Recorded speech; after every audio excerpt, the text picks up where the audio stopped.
वह सर्वशक्तिमान की छाया में ठिकाना पाए। हालेलुया। आप किसके स्थान में बैठे हैं बताइए? आप किसके स्थान में बैठे हैं? यहाँ तो वचन क्या बोल रहा है? जो परम प्रधान के छाया स्थान में बैठा रहेगा वह सर्वशक्तिमान की छाया में क्या पाएगा? ठिकाना पाएगा। चलो मान लीजिए एक उदाहरण बताता हूँ।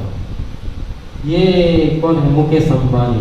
सोच लीजिए, मुकेश अंबानी के पीछे आप चलिए चल रहे हैं, पैसा दे रहा है, चलो भाई आपके उसके पीछे तो चल रहे हैं ना, पैसा दे रहा है मतलब अब उसके पीछे।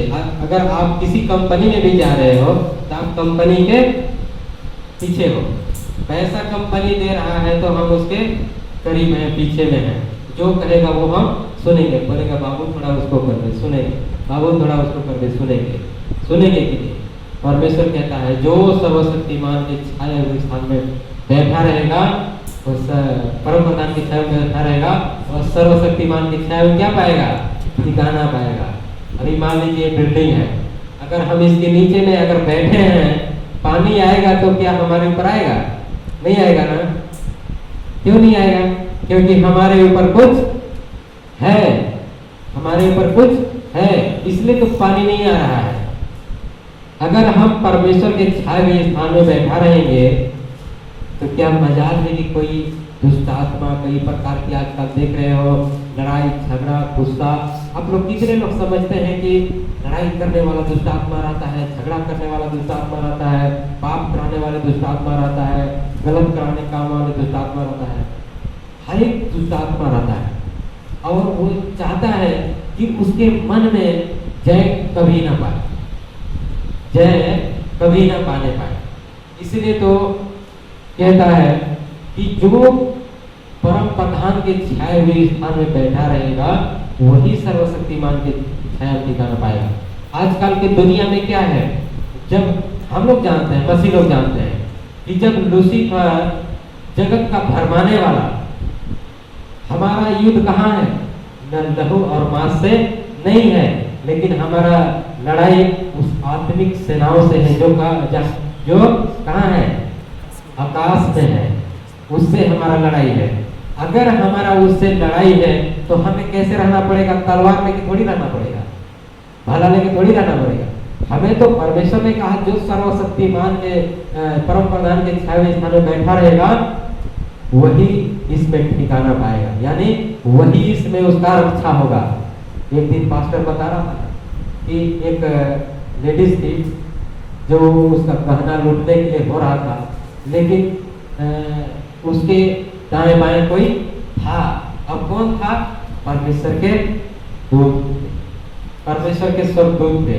अब तो नहीं कर पाया ना। अगर हमारे जीवन में कहीं अगर किसी प्रकार के कोई पाप है, कोई बुराई है, तो हमारे जीवन को क्या करना पड़ेगा? परमेश्वर से धोना पड़ेगा। अगर जब हम परमेश्वर के उस क्रूस, जब यीशु मसीह ने कहा मैं तुम्हारे पापों के लिए जब बलिदान हो गया तो तुम क्यों पाप करते हो? अगर पाप करते हो फिर से मुझे क्रूस में चढ़ाते हो। इसका मतलब अगर हम बार बार पाप करेंगे, बार बार उसको अंगीकार करेंगे, इसका मतलब कि हम बार बार उसको क्रूस में चढ़ाते हैं। इसलिए हमें क्या करना पड़ेगा? हमें वही बचा सकता है। एक जगह वचन में लिखा है कि हमें वचन ही, हमें जो बुद्धि है ना, वचन ही बुद्धि देता है और वचन ही हमारा रक्षा करता है। परमेश्वर यीशु मसीह ने कहा सबसे बड़े अपने नाम से महत्व वचन को दिया है। अगर हमारे पास वचन है तो वचन ही से यीशु मसीह ने शैतान को हराया था। अगर हमारे पास वचन नहीं है तो सोच लीजिए कि कहा ना कि आदि में वचन था, वचन परमेश्वर के साथ था, वचन ही परमेश्वर है। अगर हमारे पास वचन है तो यीशु मसीह है, अगर वचन नहीं है तो यीशु मसीह हमारे पास नहीं है। बशर्ते तो कहते हैं हे प्रभु, हे प्रभु, है कि नहीं? लेकिन हमें क्या करना है? हमें परमेश्वर में बढ़ना है, हमें परमेश्वर में आगे बढ़ना है, हमें परमेश्वर को जानना है, हमें परमेश्वर को समझना है कि वास्तव में परमेश्वर महान और करुणामय परमेश्वर है। Hallelujah, hallelujah. अगर एक वचन निकालिएगा,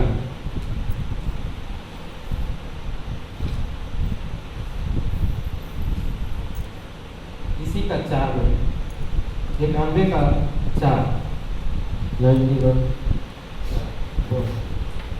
वह तुझे अपने पंखों की आड़ में ले लेगा वह तुझे अपने पंखों की आड़ में ले लेगा और तू उसके पैरों के नीचे शरण पाएगा। परों का मतलब क्या समझते हैं?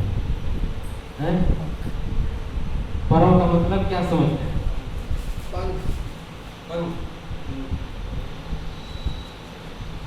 परों का मतलब पंख नहीं, उसके पैरों के नीचे।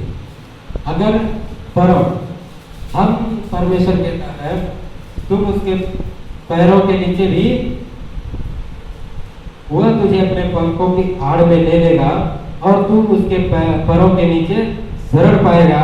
उसकी सच्चाई तेरे लिए ढाल और झीलम ठहरेगी। तो कौन सा सच्चाई ढाल? यही जो परमेश्वर ने हमें दिया है।